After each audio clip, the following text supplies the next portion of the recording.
హిందూ బంధువులందరికీ జై శ్రీరామ్. నమస్కారం. నేను మీ శంకర్ స్వామీజీ.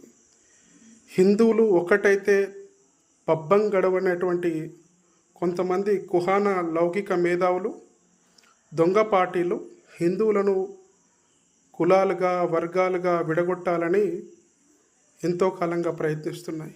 కానీ గత కొంతకాలంగా హిందువులు కులాలుగా వర్గాలుగా విడిపోకుండా హిందువులంతా ఒకటవుతున్నారు.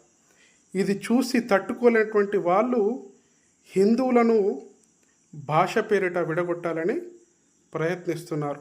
అందుకే కేవలం హిందువులపైనే దాడులు చేస్తున్నారు భాష పేరిట.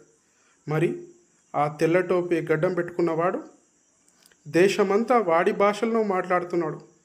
కానీ ఏ రాష్ట్రంలోనైనా వాడిపైన దాడులు చేస్తున్నారా? కేవలం హిందువులపైన మాత్రమే దాడులు చేస్తున్నారు. బంధువులారా, మీరంతా ఒకటే గుర్తుపెట్టుకోండి.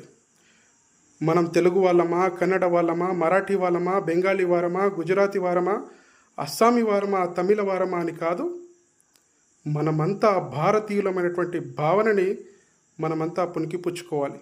అప్పుడే ఈ దేశం హిందూ రాష్ట్రంగా మార్చబడుతుంది. అప్పుడే మనమందరం కలిసిమెలిసి జీవించగలుగుతాం. కాబట్టి గుర్తుంచుకోండి హిందూ బంధువులారా, భాష ఏదైనా పర్వాలేదు, మనమంతా హిందువులం, బంధువులం. జై శ్రీరామ్.